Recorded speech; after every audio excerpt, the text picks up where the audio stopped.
रजनीकांत दुबे है। मैं समाज सेवक पार्टी का राष्ट्रीय अध्यक्ष हूँ और मेरी पार्टी 2022 की 403 विधानसभा सीटों से चुनाव लड़ने के लिए तैयारी कर रही है जी। और मैं बराबर दौरे पे हूँ और किसानों को बराबर समझाने की कोशिश कर रहा हूँ कि सरकार की इस नीति से या इसके पहले की जो नीतियाँ रही हैं, जो खसरा खितौनी रही हैं या जो भी भू राजस्व की चीज़ें हैं, उससे आप लोगों का कहाँ नुकसान है।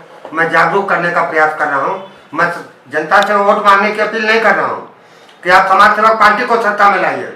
मैं किसानों से केवल ये अपील कर रहा हूँ कि आप जागरूक होइए। आपकी जमीन एक्वायर करती है सरकार विकास के नाम पे, बाजारू मूल्य ज़्यादा होता है और मुआवजे के नाम पे आपको कम रकम दी जाती है। इसी पे मैं बराबर दिन रात एक किए हुए हूँ। कल मैं मऊ, आजमगढ़, बलिया, कुशीनगर, गोरखपुर 4-5 जिलों की यात्रा के लिए निकल रहा हूँ। बाकी भी पार्टी के लोग सभी जगह, जितने भी हर जिले में लगभग गठन हो चुका है, सारे जिला अध्यक्ष किसानों को और गरीबों को ये बात समझा रहे हैं कि किस तरीके से मेरा केवल एक उद्देश्य है कि भारत से गरीबी खत्म हो।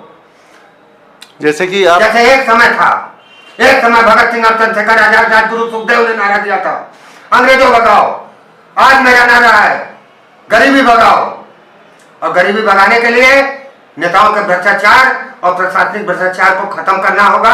और समाज सेवक पार्टी की यदि सरकार बनेगी तो कितने नेता सलाखों के पीछे होंगे और कितने प्रशासनिक अधिकारियों से वसूली होगी, इसका अंदाजा उस समय मैं दे सकता हूं जिस समय मैं सत्ता में बैठ। क्या जिस तरीके से आपके द्वारा मुहिम चलाई जा रही थी किसानों को लेकर, क्या उसी का नतीजा है कि गांव-गांव किसान चौपाल योगी जी द्वारा किया जा रहा है? देखिए, योगी जी द्वारा किस लिए किया जा रहा है मैं ये तो नहीं कह सकता हूँ। योगी जी की मंशा योगी जी जाने, क्योंकि योगी जी की सरकार ने ये किसानों का चीरहरण करने वाला, किसानों का शोषण करने वाला बिल लेके आई है। तो योगी जी मेरी ही तरह किसानों को जागरूक क्यों नहीं करते हैं? चौपाल करने से क्या होता है? योगी जी बता देना कि इस समय कौन सी फसली वर्ष की खितौनी चल रही है और सन उस फसली वर्ष का कौन सा है, तो मैं मान लूँगा कि योगी जी हमारे मुख्यमंत्री हैं। वैसे तो मुख्यमंत्री हमारे हैं।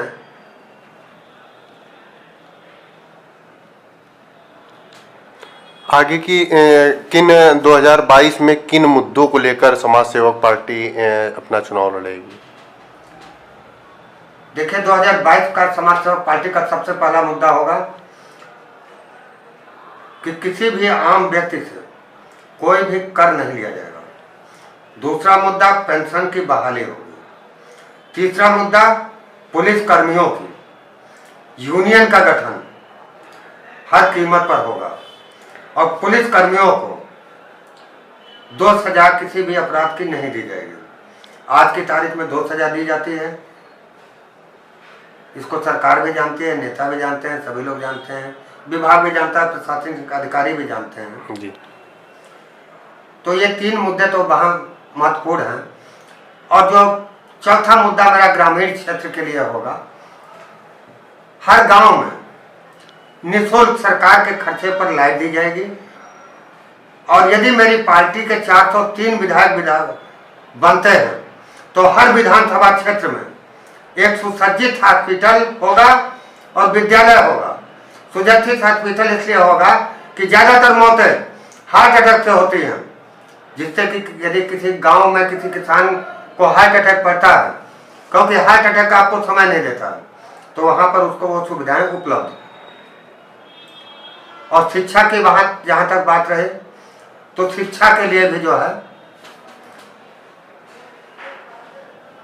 हर 2 विधानसभा में 1 डिग्री कॉलेज गर्ल्स के, 1 डिग्री कॉलेज बॉयज के होंगे।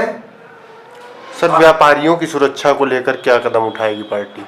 देखिए, व्यापारियों की सुरक्षा के लिए मैंने सबसे पहले कह दिया कि सरकार सारे कर माफ करेगी, तो सारे कर सरकार माफ। जैसा कि आए दिन व्यापारियों पर की हत्या हो रही है, उन पर डकैती हो रही, तो उस पर क्या पार्टी का अहम रोल रहेगा? देखिए, व्यापारियों की जहाँ तक सुरक्षा का प्रश्न है तो मैं वादा तो नहीं कर सकता हूँ, लेकिन इस बात का वचन जरूर दूंगा कि किसी भी व्यापारी की हत्या नहीं होगी। और दूसरी चीज़ जो है, दुष्कर्म की वारदातें चरम सीमा पे, जिस पर किसी भी सरकार का कोई अंकुश नहीं रहा है। यदि मेरी सरकार बनती है और एक भी दुष्कर्म की वारदात आ जाती है तो उसकी समीक्षा सबसे पहले तो मैं एज ए मुख्यमंत्री रहते हुए करूंगा कि कितना सही है कितना गलत है जी। और उसके बाद फैसला केवल मात्र 48 घंटे में सजाए मौत होगी, इसके अलावा